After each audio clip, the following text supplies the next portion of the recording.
Lecture में हम क्या देखने वाले हैं। सबसे पहले तो मैं बात कर लूँ पिछले लेक्चर में हमने क्या क्या देखा था। तो पिछले लेक्चर में हमने डिटरमिनेंट पढ़ा था, डिटरमिनेंट को कैसे उसकी वैल्यू कैसे फाइंड करते हैं वो देख लिया था हमने। माइनर उसका क्या होता है या फिर कोफैक्टर क्या होता है, वो दोनों चीज़ें हमने देख ली थी। और बहुत ही सिंपल सी चीज़ थी जो इतनी मैं बोलूँगा नहीं कि आपके लिए बहुत भारी भरकम चीज़ थी। बहुत सिंपल सा क्वेश्चन चैप्टर है जो आप बोल सकते हो कि पूरे अगर सिलेबस में देखा जाए तो सबसे इजी चैप्टर अगर मैं बोला जाऊँ जिसमें स्कोर कर सकते हो, अच्छे से मार्क्स ला सकते हो, तो वो मैट्रिक्स और डिटरमिनेंट ही होंगे।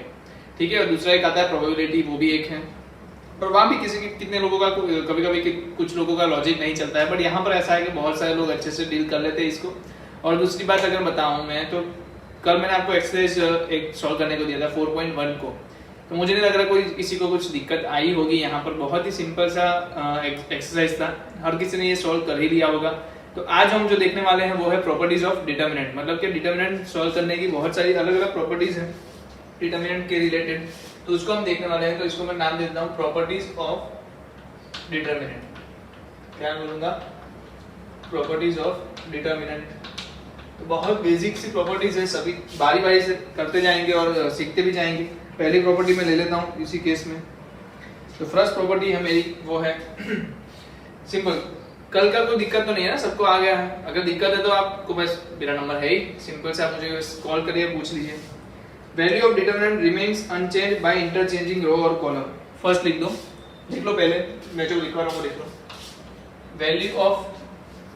Value of determinant remains unchanged. Value of determinants remains unchanged by interchanging row and column. By interchanging row and column. कहने का क्या मतलब है? कहने का यही मतलब है अगर आप किसी डिटरमिनेंट, जैसे कि मैं यहाँ पर एक डिटरमिनेंट ले लेता हूँ 1 1 2 0 4, so 0 ले लेते हैं 0 1 3, फिर मेरे पास है 4 1 1। तो अगर मैं इस डिटरमिनेंट की बात करूं, मुझे क्या करना है, सिंपल से जो रो है उसको इंटरचेंज करना है किसके साथ? कॉलम के साथ। क्या करना है? रो है इसके साथ इंटरचेंज करना है कॉलम के साथ। पहले तो इसका मुझे ये बता दो डिटरमिनेंट क्या आएगा। तो कैसे निकालेंगे डिटरमिनेंट? पहले मैं 1 से निकालूं तो अंदर क्या बचेगा? 1 से निकालोगे तो 1 × 1 माइनस 1 × 3, तो 1 माइनस 3 क्या होगा? -2। फिर क्या आएगा? -1, अंदर क्या आएगा? -1, 0 × 1 0, -12 क्या आएगा? -12 प्लस क्या आएगा? 2, तो वहां पर क्या आएगा? -4, 2 और -4। तो आंसर क्या बनेगा वो बताओ? -2 + 12 -8। क्या आंसर आ रहा है आपका? +2। क्या आंसर आ रहा है? +2 आ रहा है। तो चलो मैं क्या कर रहा हूँ, रो को कॉलम के साथ इंटरचेंज करता हूँ। मतलब सभी रो को मैं क्या लिख देता हूँ? कॉलम के फॉर्म में लिखता हूँ। जैसे कि 1 1 2 क्या है? रो है, तो यहाँ पर क्या लिखूंगा मैं? 1 1 2 को कॉलम में लिखूंगा। जैसे यहाँ पर क्या है? 0 1 3 रो में है, तो मैं इसको क्या लिख दूं? कॉलम में लिख दूं। फिर 4 1 1 क्या है? रो में है, तो इसको मैंने कॉलम में लिख दिया। जैसे ये किया, आप तो बस चेक करोगे इसका आंसर क्या आएगा। जल्दी से आंसर निकाल सकता हूं मैं। 1 अंदर क्या आएगा? 1 -3, तो -2। 0 का कुछ चेक करना है? 0 का तो कुछ चेक करते ही नहीं ना, मल्टीप्लाई 0 ही हो जाएगा। 4 का चेक करो तो 3 -2, 4 का क्या आएगा? 3 -2। तो आंसर क्या आ रहा है? -2 + 4 = 2। तो आपका आंसर दोनों केस में क्या आ रहा है? सेम आ रहा है। तो मैं क्या बताना चाहता था कि डिटरमिनेंट की वैल्यू अनचेंज रहेगी कब? कि जब आप रो को कॉलम में चेंज करते हो या कॉलम को रो में चेंज करते हो, कोई भी हो।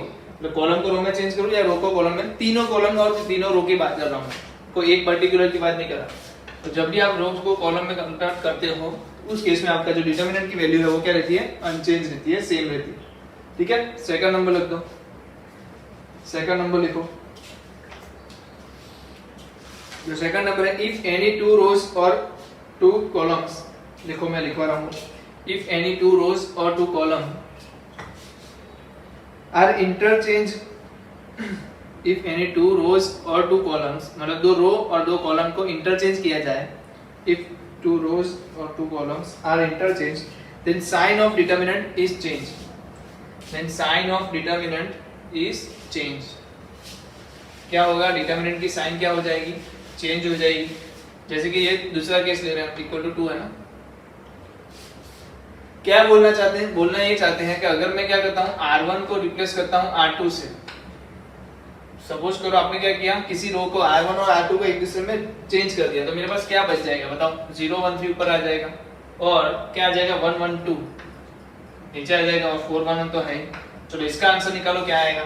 अगर मैं इसका आंसर निकालूं तो क्या मिलेगा मुझे बताओ, 0, जीरो के साथ तो कुछ मल्टीप्लाई होना ही नहीं है, हमें 0 ही देगा। फिर -1 तो अंदर क्या बचेगा 1 - 8, क्या बचेगा 1 - 8 मतलब -7। फिर 3 रखो तो 1 - 3, 3 रखो तो क्या मिलेगा 1 - 4 सॉरी मतलब -3 मिलेगा। तो आंसर क्या आ रहा है वो चेक कर लो। यहाँ पर आंसर क्या आ रहा है +7, यहाँ पर क्या आ रहा है +7 और यहाँ पर क्या आ रहा है -9। तो आंसर आपका आ रहा है -2। तो आप देख सकते हो कि साइन क्या हो गई 2 से -2 हो गई। कब हुई, जब मैंने रो को चेंज किया।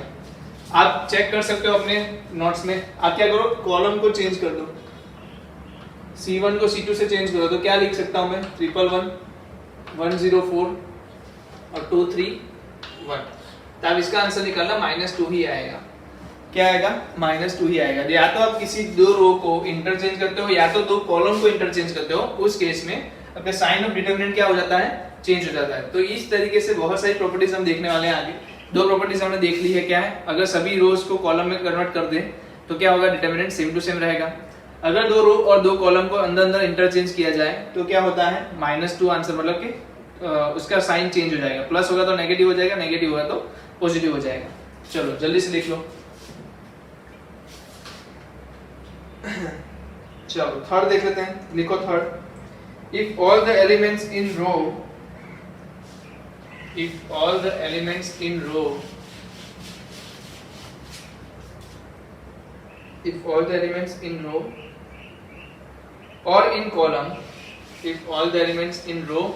or in column are zero, then the value of determinant will be zero. अगर मुझे क्या दिया है ABC 0 0 0 DEF is equal to 0, या तो चलो मैं लिखवा लूं पहले। हाँ, if all the elements in row or in column are 0 then value of determinant will be 0। अगर मुझे यहाँ पर ऐसी चीज दी है तो उस केस में भी क्या होगा आंसर 0 आएगा। मतलब किसी भी रो में या किसी भी कॉलम में आपको 3 0 दिख जाए, मतलब पूरी रो में जो एलिमेंट्स है वो सभी 0 हैं, या पूरी कॉलम में जो एलिमेंट्स है वो भी 0 हैं, तो उस केस में आप एक चीज बता सकते हो वो क्या है कि दोनों का डिटरमिनेंट जो है वो क्या होगा 0 होगा। क्या होगा डिटरमिनेंट 0 होगा। तो ये जल्दी से लिख लो, बहुत ही काम की चीज है वैसे। हाँ, ये सब चीजें ऐसे देखने जाने है काम याद होना चाहिए, बट ऐसा इतना भारी भरकम काम लेके नहीं घूमता है। If any two rows or two columns are identical, देखो फोर्थ लिखो, if any two rows or two columns are identical, if any two rows or columns are identical, then the value of determinant will be 0। अगर इसी की बात करूं तो अगर ऐसा दिया है मुझे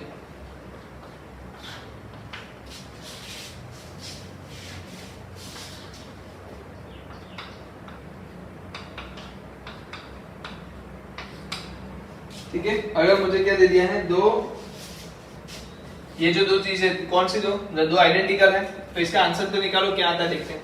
4 लोगे तो क्या आएगा 1 - 3 तो -2, फिर -1 लूंगा तो क्या आएगा 0 × 1 और -12 तो 0 - 12 तो -12 आएगा, +1 के एम पे क्या आएगा 0 - 4 तो -4 लिखूंगा।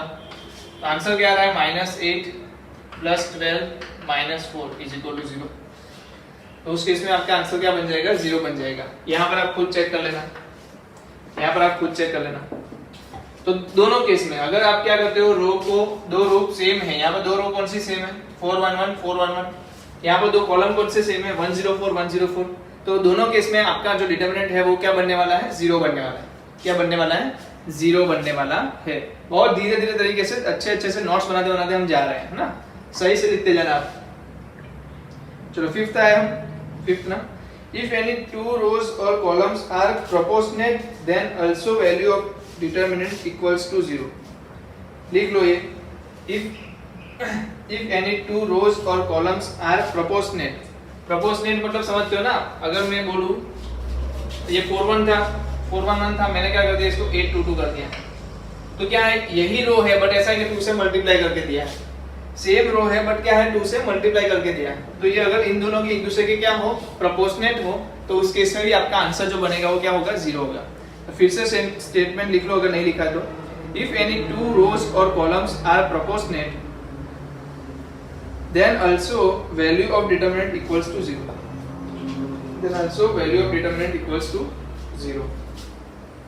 ठीक है, हो गया. चलो 6 लिखो. If all the elements of any row or column, if all the elements of any row or column, if all the elements of any row or column is multiplied by are multiplied by some constant k, are multiplied by some constant k, then value of determinant will become k times. Then value of determinant will becomes k times. If all the elements of any row or column are multiplied by constant k, then value of determinant will become k times. क्या बोलना चाहते हैं? अगर मैं देखो ये वाला हमारे पास है ना डिटरमिनेंट कितना है 2 है, अगर इसे किसी एलिमेंट को मैं 2 से मल्टीप्लाई कर देता हूँ, क्या कर देता हूँ 2 से लेते हैं 5 से ले लेते, चलो तो ये क्या लिखा जाएगा 5 5 और 10. मैंने क्या किया R1 को क्या कर दिया 5 R1, ऐसा लिखा जाता है. R1 को मैंने क्या किया 5 R1 मतलब 5 R1 से मल्टीप्लाई किया. तो इस तरीके से आप लिख सकते हो कि R1 को चेंज करके क्या लिखो 5 R1. तो मैंने क्या किया 5 5 10 लिख दिया, नीचे का तो वही रहेगा. अब इसका आंसर निकालो क्या आएगा 5 ले लिया, अंदर ब्रैकेट में क्या आया जरा -2 ही आएगा, -5 अंदर क्या आएगा -12, फिर 10 अंदर क्या आएगा -4. तो आंसर क्या आने वाला है बताओ -10 प्लस 60, यहाँ पर क्या आएगा -40. तो आंसर क्या आ रहा है 10 प्लस 10 मतलब क्या हुआ 2 मल्टीप्लाई बाई 5.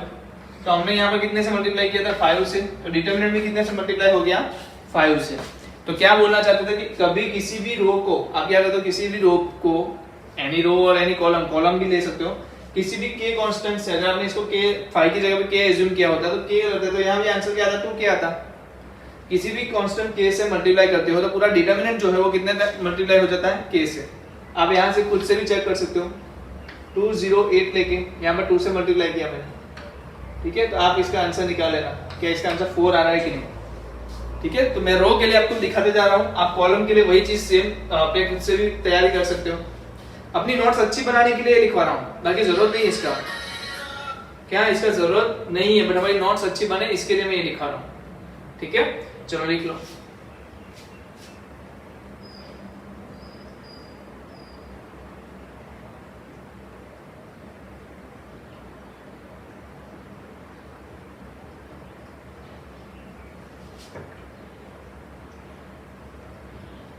चलिए अब मेरे पास कौन सा है इफ ऑल एलिमेंट्स, वो तो हो गया. विल बिकम 7th नंबर है ना. Okay. The value of determinant is unchanged by adding और subtracting the multiple of any rows और कॉलम्स इनटू गिवन रो और कॉलम. सही से लिखना, ठीक है, बहुत काम की चीज है पर सही से लिखना. The value of determinant is unchanged,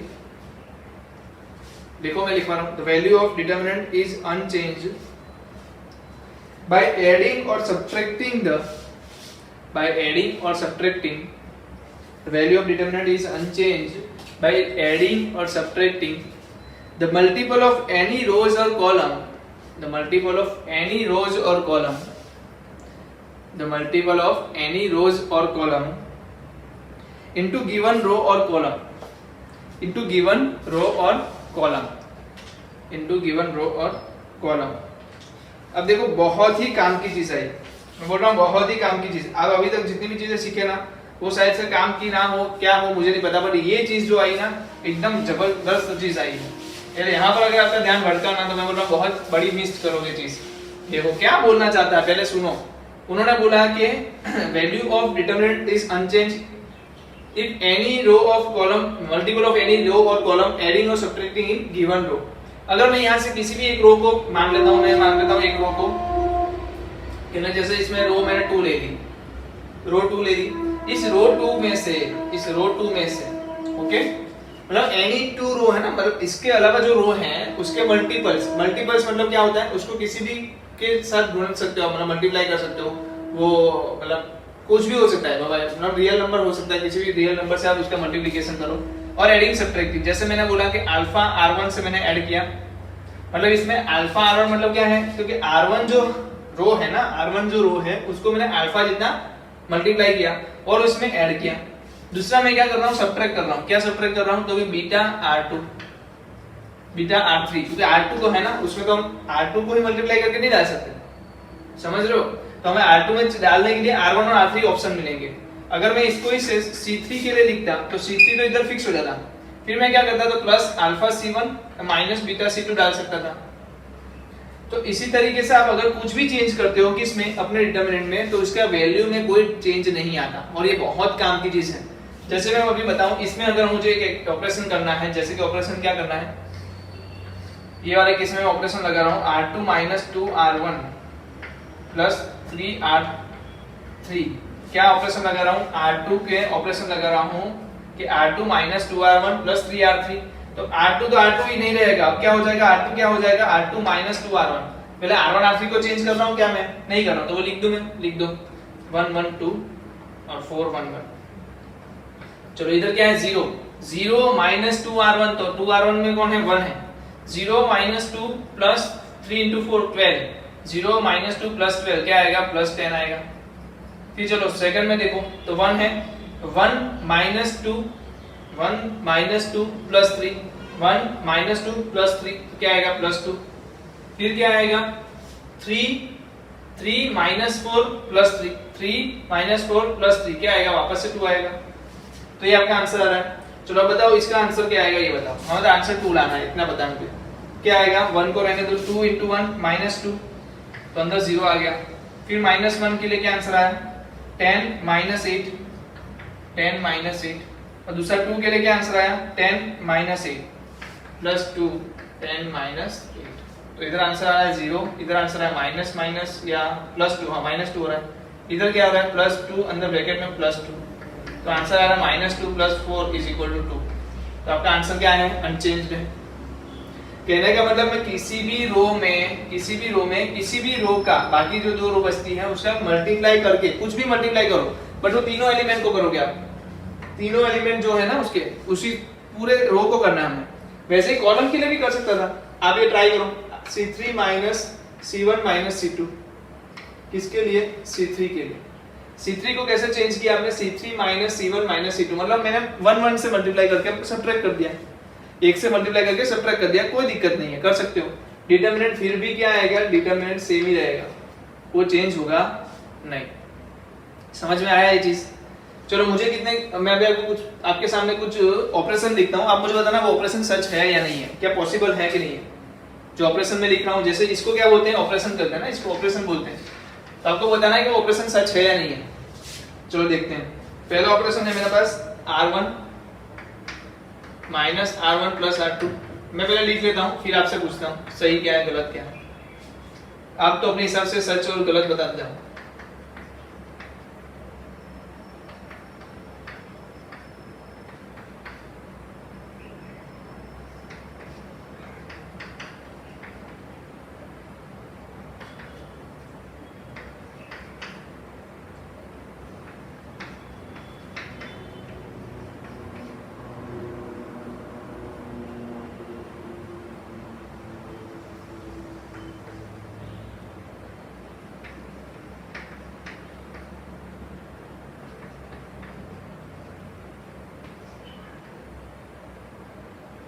चलो इतने ले, चलो ये कितने लोगों ने लिख लिया है, पहले ये लिख लो, फिर उसके बाद में बात करता हूँ। मैं आपके पास टाइम दे रहा हूँ, मैं आपको 1 मिनट टाइम देता हूँ, आप सॉल्व कर दो, बताओ इसमें से कितने ऑपरेशन पॉसिबल है, कितने ऑपरेशन पॉसिबल नहीं है, और पॉसिबल नहीं है तो क्यों नहीं, सोचो इसके ऊपर। चलो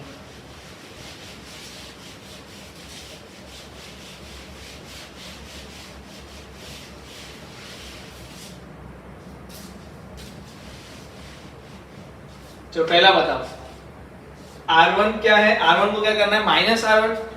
पर जैसे ही आपको पता है किसी भी रो को, आपने R1 को रिप्लेस करने का सोचा है ना, R1 को आप चेंज करते हो तो उसमें R1 का कुछ नहीं कर सकते, R1 को आपको R1 ही रखना है, पहली बात R1 को तो R1 ही रखना है, इसमें कुछ और दूसरी रो को ऐड और सब्ट्रैक्ट कर सकते हो। तो पहला केस R1 के साथ कुछ मल्टीप्लाई होगा तो वो क्या हो जाएगा, ऑपरेशन सक्सेसफुल नहीं होगा। क्यों, क्योंकि उस केस में तो क्या होगा, डिटरमिनेंट की वैल्यू भी चेंज हो जाएगी। तो हमें तो वही ऑपरेशन चाहिए जहां पर डिटरमिनेंट की वैल्यू सेम रहे, तो ये वाला ऑपरेशन नहीं चलेगा भाई। चलो ये बताओ R2 तो देखो 1/2 से मल्टीप्लाई है तो ये भी नहीं चलेगा, सेम ही चीज थी दोनों में। C1 जो है उसमें C1 सही से रखा है तो हाँ ये सही है, देख लो। फिर 2C2, हाँ तो C2 को 2 से मल्टीप्लाई करके ऐड किया, कोई दिक्कत नहीं है उसमें। C3 को -1 से ऐड कर मतलब मल्टीप्लाई करके ऐड किया, या फिर आप बोलो 1 से मल्टीप्लाई करके सबट्रैक्ट किया, कोई दिक्कत नहीं है, तो ये पूरा डन है, तो इसको मैं सही बोलूंगा।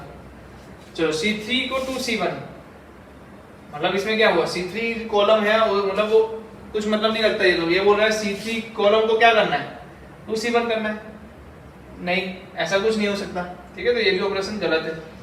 फिर यहाँ पर बोलो R1 और ये तो R2 है, फिर R1 आ गया, पर R1 किसके साथ मल्टीप्लाई है -1 के साथ, तो ये भी क्या हो जाएगा, गलत हो जाएगा।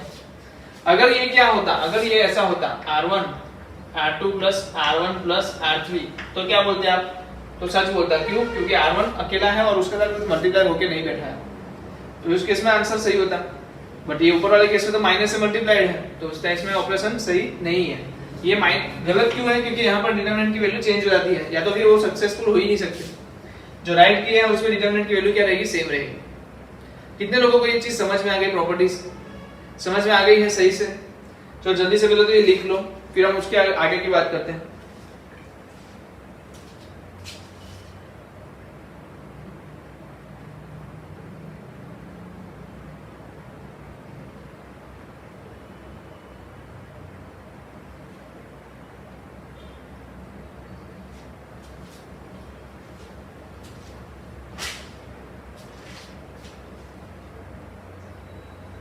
चलिए आगे बढ़ते हैं। लास्ट प्रॉपर्टी है summation property.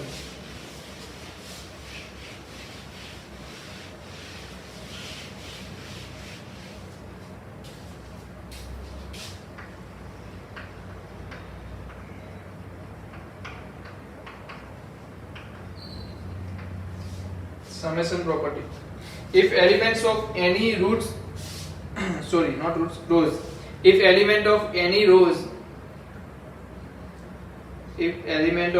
rows are sum of R elements, are element of if elements of any row, if elements of any row are sum of R elements, क्या है, R elements के सम है, then determinant can be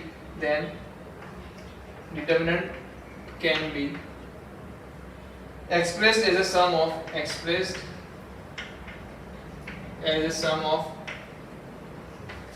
R determinants. इसकी अगर बात करूं तो ये क्या बताना चाहता है, अगर मेरे पास ऐसा कोई डिटरमिनेंट है जहां पर a plus x, b plus y, c plus z और नीचे क्या दिया है d, e, f, g, h, i, तो यही डिटरमिनेंट को मैं क्या लिख सकता हूं, दो डिटरमिनेंट के फॉर्म में अलग अलग कर सकता हूं। जैसे कि मैंने क्या बोल दिया, a b c को क्या लिख सकता हूं, a b c d e f g h i, या फिर इसको क्या लिख सकता हूँ वैसे ही एक्स वाई जेड, नीचे क्या आएगा डी ई एफ, ये तो कॉमन रहेंगे। तो कितने लोगों को समझ में आया, मैं ऐसे लिख सकता हूँ, समझ में आ गया कि नहीं आया बताओ, है ना। तो क्या करना है, सिर्फ ऐसे तीनों प्लस है तो पॉसिबल है, तीनों माइनस है तब भी पॉसिबल है, बट ऐसा एक प्लस है एक माइनस एक प्लस है तो ऐसा पॉसिबल नहीं है। अगर तीनों प्लस है तो पॉसिबल है, तीनों नेगेटिव है मतलब माइनस है तब भी पॉसिबल है, बट अगर एक प्लस है एक माइनस है तो उस केस में हम कुछ नहीं कर सकते, है ना। चलो तो ये आपका क्या हो गया कि अगर दो समेशन में हमें किसी भी एनी रो, मतलब ये दो रो है, मतलब पहली रो है जिसके ऊपर क्या है दो दो एलिमेंट्स हैं, तो हमने उसको दो डिटरमिनेंट में लिख दिया। अगर क्या होता कल जाके ऐसा हो जाता, हमारे पास क्या हो जाता, हमारे पास आ जाता इस तरीके के a plus x, b plus y, c plus z, नीचे क्या आ जाता d प्लस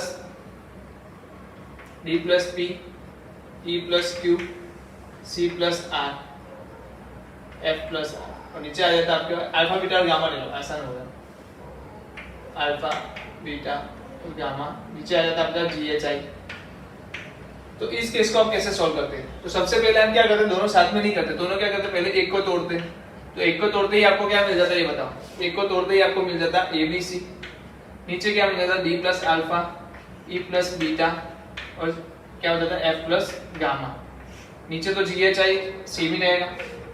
फिर प्लस में इधर क्या लिखते हैं X Y Z, फिर यहाँ पर क्या आता D plus alpha E plus beta और F प्लस गामा। नीचे क्या था GHI कॉमन। अब बताओ अब इसका क्या होगा, तो समझ में आ जाना चाहिए कि इसके कितने पार्ट्स होंगे, वापस से 2, और इसके भी क्या होंगे 2 पार्ट्स। तो जल्दी से मुझे एक पार्ट बताओ, जल्दी से दूसरे पार्ट बताओ।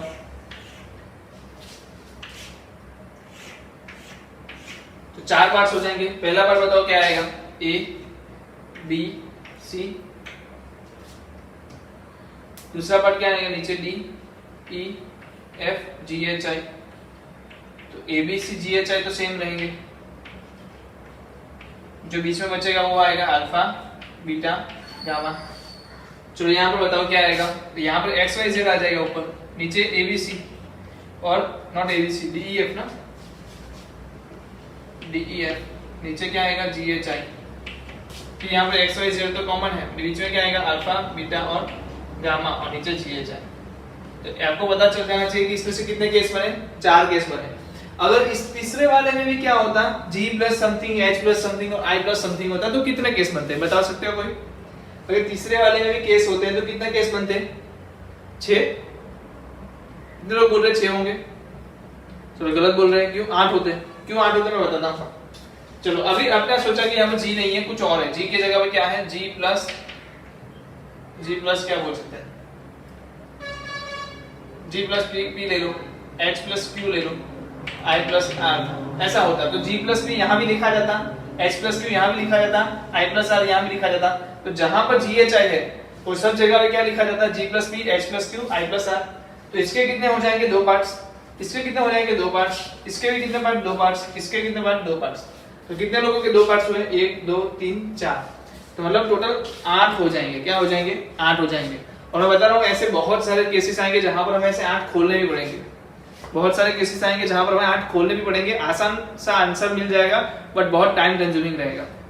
आंसर आसानी से आ जाएगा बट हमारा जो प्रोसेस होगा वो क्या होगा, टाइम कंज्यूमिंग रहेगा।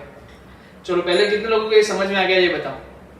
आ गया है, 8 प्रॉपर्टी समझ में आ गई है, ठीक है। इसका अप्लाई कैसे करना है हम जैसे जैसे क्वेश्चन सॉल्व करते जाएंगे आपको और अच्छे तरीके से समझ में आता जाएगा। जल्दी से पहले तो इसको लिख लो सही से।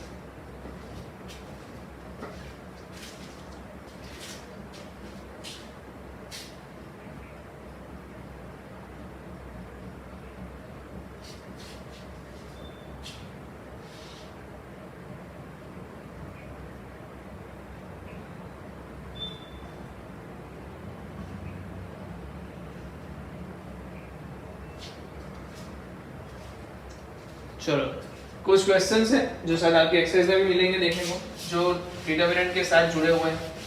ज्योमेट्री के भी हो सकते हैं, थोड़े बहुत बाकी के भी हो सकते हैं। पहले हम उसको धीरे धीरे से सॉल्व करते हैं, जिससे कि क्या आपकी बोर्ड की एक्सरसाइज आप आसानी से तुरंत सॉल्व कर सकते।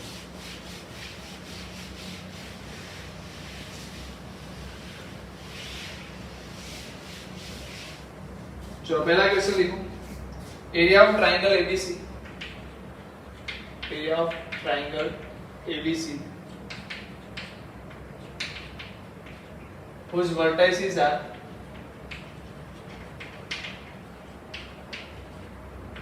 क्या है, उसके वर्टाइसेस हैं आपके पास 4 5 3 2 0 4, ठीक है। सेकंड क्वेश्चन में लिख रहा हूं, so that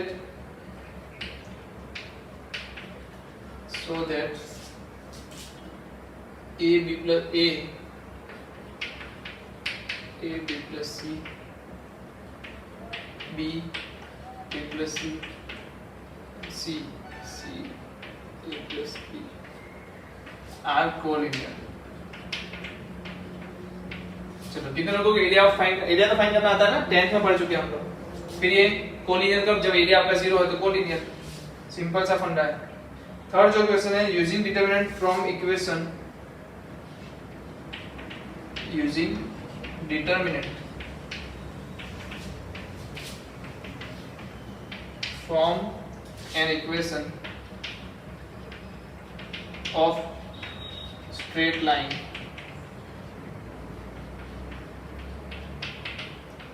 passing through 3, 4, 5, 6. ठीक है, तो ये क्वेश्चंस मेरे पास बनते हैं, इसको मुझे करना है और आपकी एक्सरसाइज में भी ये कहीं ना कहीं दिख जाएगी आपको। तो पहला काम है एरिया फाइंड करना। एरिया क्या होता है? 1/2। जो भी आंसर आता है वो याद रखना कैसा होता है, मोड में होता है, मतलब पॉजिटिव आंसर लेना है हमें। अंदर डिटर्मिनेंट आएगा, डिटर्मिनेंट क्या काम करेगा? फिर तो 1 1 1 रख दो और इधर अपने क्या लिख दो, कोऑर्डिनेट्स लिख दो। पहला कोऑर्डिनेट क्या है? 4 5, दूसरा कोऑर्डिनेट क्या है? 3 2, तीसरा क्या है? 0 4। तो कौन इस तरीके से सॉल्व करोगे तो आसान होगा, ये बताओ। 1/2 तो हो गया, अंदर 0 वाला लूंगा तो आसान होगा।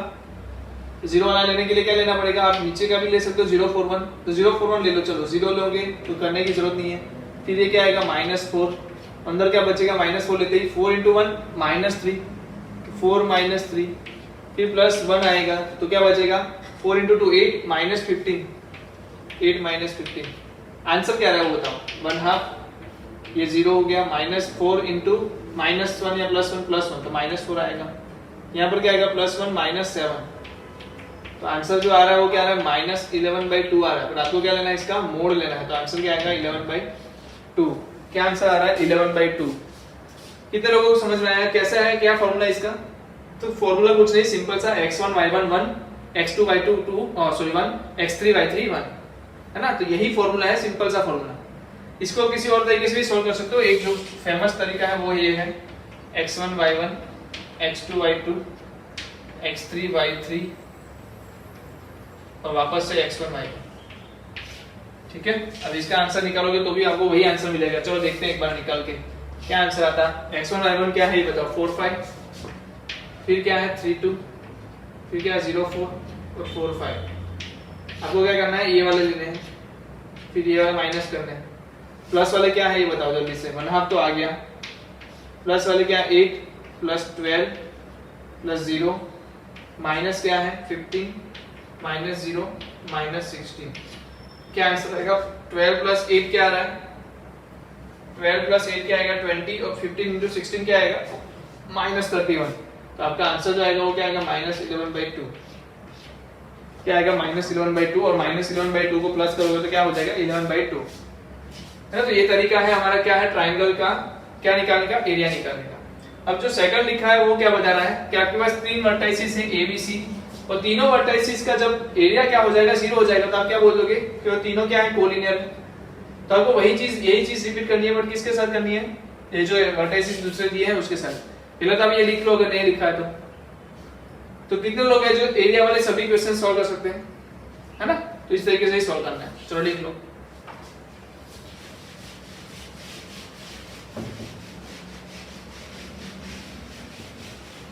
दोनों मेथड दिखा दिए ना आपको। नीचे वाली मेथड मत यूज करना बोर्ड में, ऊपर वाली मेथड बोर्ड में यूज कर सकते हो। यहाँ पर देखो क्या बोल रहा है, जो एरिया वो है वो क्या होगा? तो कि a b + c 1, b a + c 1 और c a + b 1। क्या कर सकते हैं बताओ? इसका आंसर क्या आएगा ये बताओ। आंसर तो आपको पता है 0 आना है, क्यों? बोला है कोलिनियर है। तो आपको तो बताना है कैसे आएगा, बस कैसे ला सकते हैं हम। चलो थोड़ा दिमाग लगाओ। कितने लोग दिमाग लगा पाए? सर एक काम करो ना, अगर इन दोनों का एडिशन करता हूं, मैं क्या करता हूं? c1 को क्या करता हूं? c1 + c2 करता हूं, तो क्या दिखेगा ये बताओ जल्दी से। क्या दिखेगा? a + b + c। इधर क्या दिखेगा? इधर भी a + b + c। इधर भी क्या दिखेगा? a + b + c। और ये जो भी है रहने दो, हमें क्या फर्क पड़ता है। और जैसे ही आपने a + b + c को क्या कर दिया? इस कॉलम में से कॉमन ले लिया। क्या ले लिया? कॉमन ले लिया। कॉमन कैसे ले सकते हो? कॉमन लेते ही आपको एक रो या कॉलम में से कॉमन लेना पड़ेगा। तो मैंने पहली कॉलम में से कॉमन लिया, तो क्या बचा है यहाँ पर? 1 1 1, b + c, a + c, a + b 1 1 1। आपको पता है अगर दो आइडेंटिकल कॉलम आ गया तो आंसर क्या हो सकता है इसका? 0। क्या आंसर हो जाएगा 0। दो आइडेंटिकल कॉलम आ गई इसलिए इसका आंसर क्या हो गया 0 हो गया। अदरवाइज आप ये भी कर सकते हो C1 में से C3 को माइनस कर सकते हो, तब भी आपका आंसर 0 हो जाता। तो कितने लोगों को समझ में आया ये कैसे हो सकता है? क्या आंसर आया 0। 0 आना मतलब एरिया ऑफ ट्राइंगल क्या हो गया 0, मतलब वो तीनों पॉइंट्स कैसे हैं? लीनियर फॉर्म में है, कोलिनियर। ठीक है, देख लो।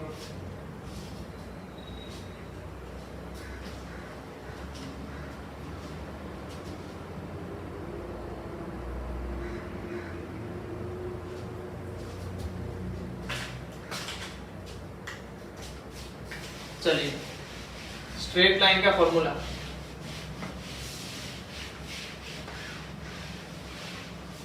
स्ट्रेट लाइन का फॉर्मूला क्या है? तो कि x1 x1 x2 y1 y2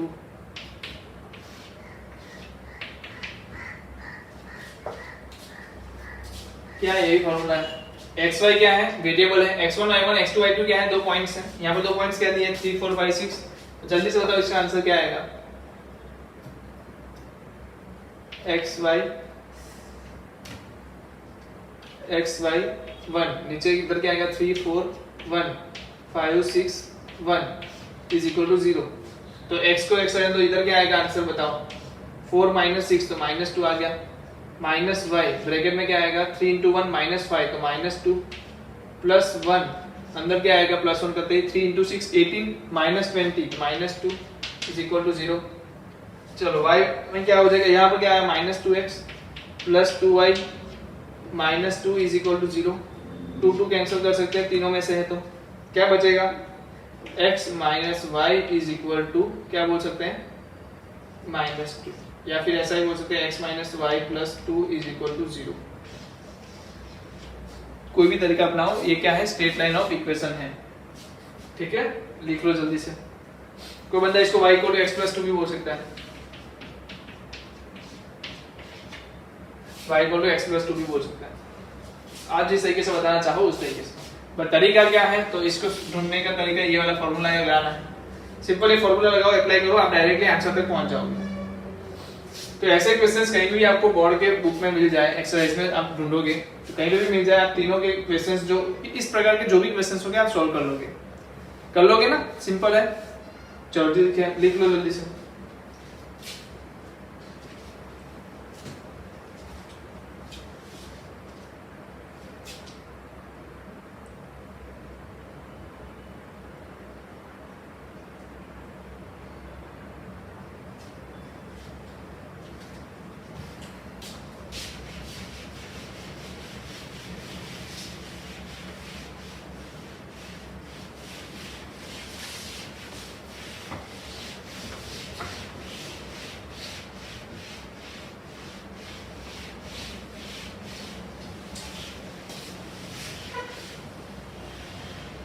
देखो ये बहुत क्वेश्चंस वाला चैप्टर है, लंबे क्वेश्चंस, मतलब लंबे क्या बोलते हैं, मल्टीप्लिकेशन, डेरिवेशंस भी नहीं बोल सकता, पर बहुत सारे कैलकुलेशंस आएंगे इसमें।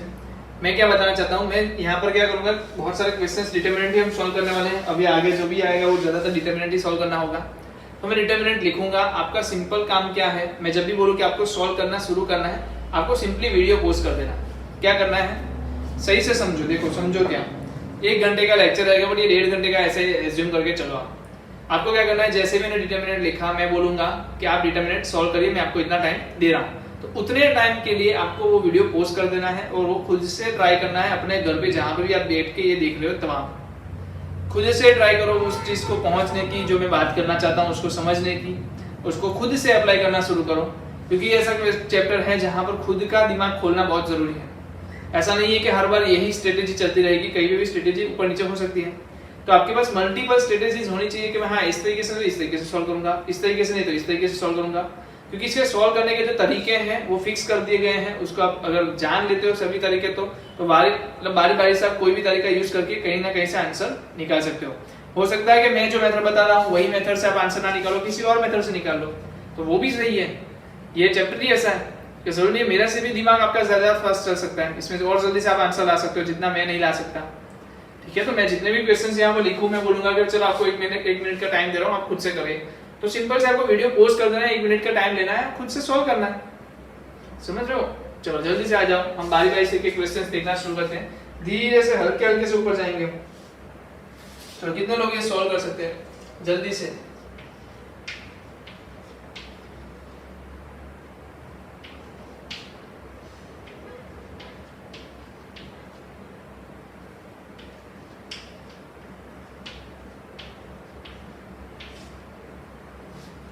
चलिए 1 मिनट का टाइम दे रहा हूँ, सॉल्व करिए। वीडियो पोस्ट कर दो पहले तो 1 मिनट के लिए।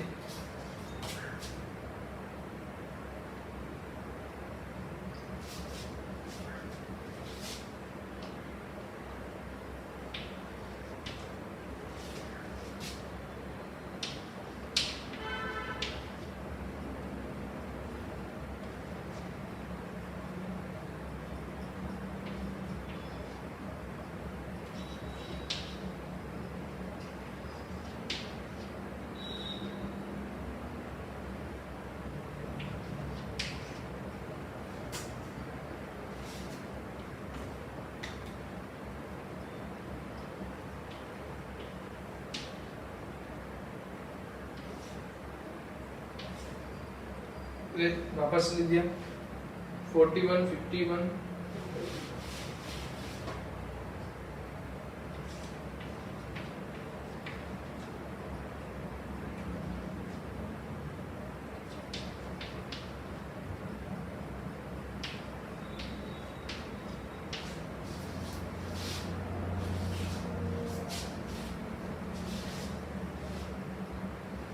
चलो ये अलग सॉल्व किया, कितने लोगों ने किया? क्या आंसर आ रहा है? 0। कितने लोगों का आ गया? कैसे आया सर? मैंने क्या किया, इसको इसमें से घटाया और इसको इसमें घटाया। या तो आप क्या करो, सिंपल सा बोलो तो इसको इसमें भी घटाओ, इसको भी इसमें भी घटाओ। जैसे कि मैं बोलूं R2 जो है मेरा, वो क्या करूंगा मैं, R2 को क्या करूंगा, R2 माइनस R1 करूंगा, और R3 को भी क्या करूंगा, R3 माइनस R1 करूंगा। दोनों में से R1 को माइनस करूंगा, तो आंसर क्या आएगा? तो पहले देख लो 48 49 50 तो बैठा रहेगा, उसको कोई दिक्कत नहीं है। नीचे क्या आएगा ये बताओ? तो 51 वाले में क्या आ जाएगा? 3 3 3। नीचे क्या आ जाएगा? 6 6 और 6। कितने लोग बोल सकते हैं कि दोनों सेम है?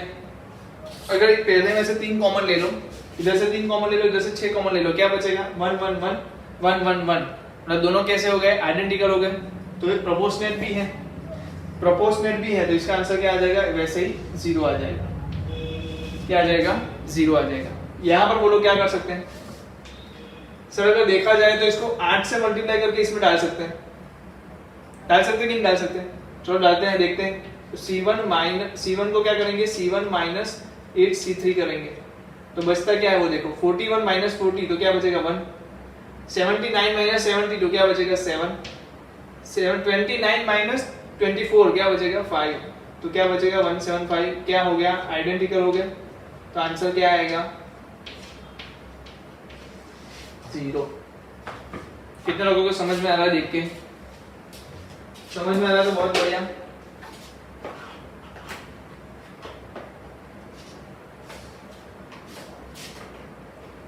चलिए हो गया है दोनों। और एक क्वेश्चन दे दूं? 2 क्वेश्चन लिख लेते हैं हम एक साथ साथ, 2 क्वेश्चन करते जाएंगे। किसी का क्या जल्दी हो जाए तो वो बैठा ना रहे, किसी और को देख सकते हैं। चलो मैं देख रहा हूँ अभी दूसरा क्वेश्चन, दिमाग लगाइएगा आप थोड़ा अपना। क्या कर सकते हैं? b minus c, c minus a minus ना, c minus a minus b।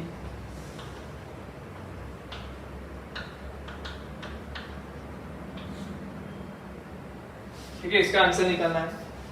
फिर हमारे पास दूसरा है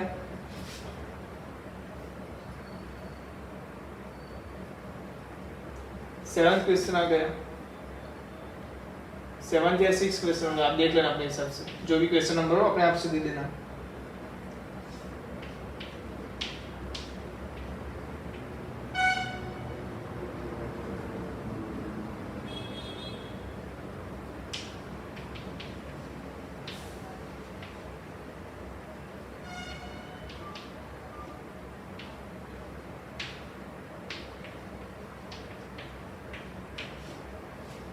दोनों के आंसर निकालो।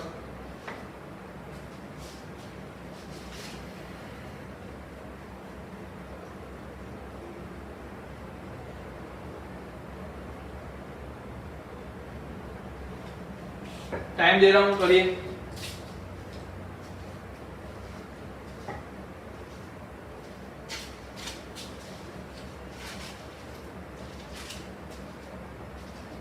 चलो इधर क्या आएगा, क्या कर सकते हैं?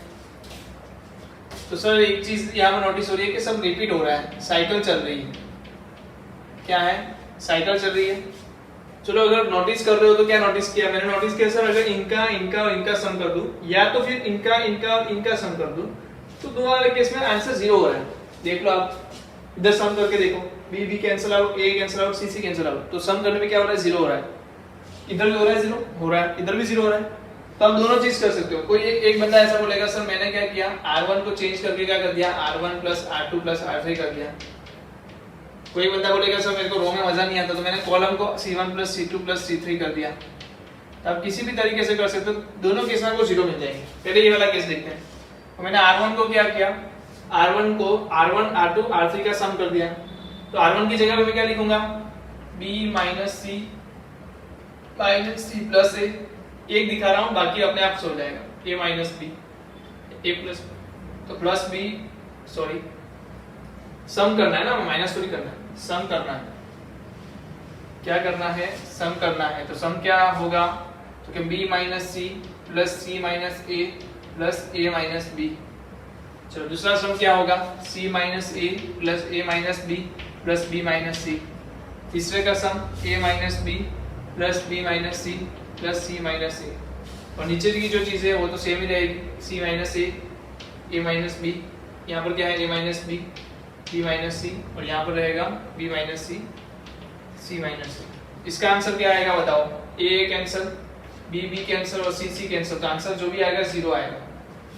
यहाँ पर भी क्या होगा, B A C 0, B C A 0। अब 3 0 है तो आंसर क्या बनेगा? 0। तो ज्यादातर केस में आंसर 0 आ रहा है, बट हमें पता होना चाहिए वो कैसे हो रहा है, क्योंकि ये जो स्ट्रेटेजीज हो रही है ना, जो हमने ये किया, क्या किया हमने, ऑब्जर्व किया कि भाई तीनों का सम जो है ना 0 हो रहा है। तो ऑब्जर्वेशन आपका भी होना चाहिए, देखना चाहिए। जब आप इसको ज्यादा सॉल्व करना शुरू करोगे ना तभी हो पाएगा वो। इसमें क्या ऑब्जर्व कर पा रहे हो बताओ? इसमें क्या ऑब्जर्व कर पा रहे हो बताओ? सिंपल सा है। इसको अगर लिखा है A ब्रैकेट में B प्लस C, तो मैं इसको पढ़ूंगा क्या अपने हिसाब से? तो AB प्लस AC पढ़ूंगा ना। इसको क्या पढ़ूंगा? AC plus BC। तो कितने लोग समझ रहे हैं? अगर मैं इसका और इसका सम कर दूं, क्या इन ये कॉलम और ये कॉलम का सम कर दूं, तो AB plus AC plus BC, यहाँ पर क्या आएगा? AB plus BC plus AC, यहाँ पर भी क्या आएगा? AC plus AB plus BC। कहने का तीनों में सेम आएंगे। तो कुछ नहीं करना, क्या करना है, या तो आप C2 को C2 प्लस C3 कर सकते हो, या तो C3 को C3 प्लस C2 कर सकते हो, जो भी आपको ठीक लगे। अब ये कर रहे हो तो इसको अप्लाई करो, तो क्या आएगा? 1 BC plus AB plus AC। हाँ पर ज्यादा लिखना होगा, इससे अच्छा आप काम करो, दूसरा वाला केस लो। दूसरा वाला केस क्या था? C3 को हम चेंज करते हैं, C3 को क्या करते हैं? C3 प्लस C2 करते हैं। तो क्या हो जाएगा? 1 1 1 BC AC AB, ठीक से ही। तो अब इनको इनमें ऐड करना है, तो ये क्या हो जाएगा? AB plus AC plus BC। फिर यहाँ पर क्या हो जाएगा? AB प्लस AC या BC, AC प्लस BC जो भी ले लो आप। और यहाँ पर भी क्या हो जाएगा? AB plus BC plus AC। तो तीनों क्या हो जाएंगे? आइडेंटिकल, मतलब तीनों क्या सेम है। तीनों को क्या कर सकता हूँ मैं? कॉमन ले सकता हूँ। तो अंदर जो बचेगा वो क्या आएगा? AB plus BC plus AC common ले लिया, अंदर जो बचेगा वो क्या होगा? 0 मल्टीप्लाई बाय 0। क्यों? क्योंकि ये 1 1 1 देगा और यहाँ भी 1 1 1 है, तो आइडेंटिकल हो जाने की वजह से क्या आंसर हो जाएगा? 0। समझ में आया? तो जल्दी से लिख लीजिए। समझ में आया तो जल्दी से लिख लीजिए।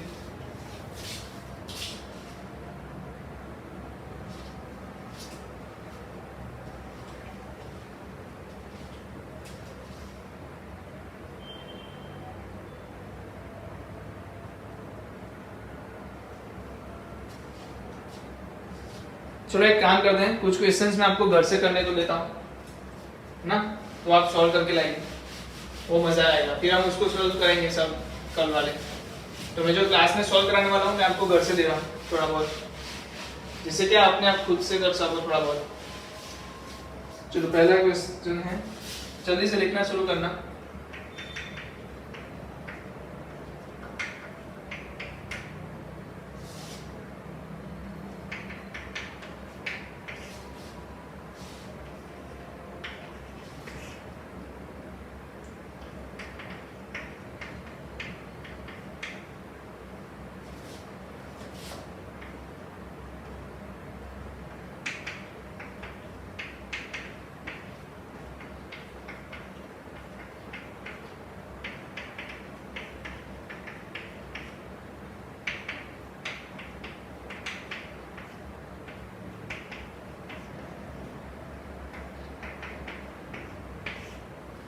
कि इन सब के आपको आंसर्स लाने हैं।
ठीक है, तो कितने हुए? 1 2 3 4 5 6 7 8, टोटल 8 क्वेश्चन है।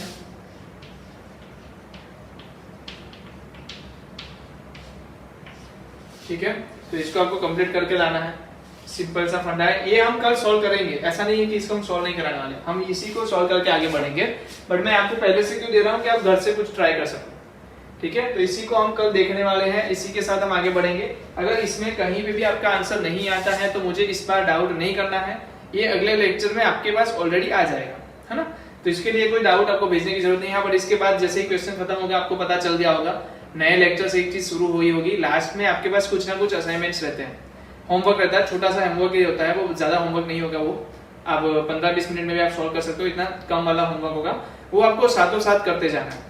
तो जैसे ही लेक्चर कंप्लीट होगा उसमें वो वाला होमवर्क तो रहेगा ही रहेगा, हमेशा की बात हो गई। ये जो बीच बीच में मैं देता हूँ वो थोड़ा बहुत और हो जाएगा, बट वो तो रहेगा। ठीक है, उसके लिए आप अलग से नोट बनाना चाहते हो तो वो भी कर सकते हो, अदरवाइज आप क्लास वर्क की नोट में ही उसको रोज से रोज कर रहे हो, हर लेक्चर के बाद उसको सॉल्व कर ही लेते हो, तो उसको उसके साथ अटैच कर सकते हो। ठीक है, तो जल्दी से लिख लो, और उसमें कुछ दिक्कत होती है तो आपको नो डाउटली मुझे पूछना है, बट उससे पहले कुछ मतलब नहीं बनता, है ना। तो जल्दी से इसको सॉल्व कर लो, फिर से मिलेंगे नेक्स्ट लेक्चर में, तब तक के लिए अलविदा।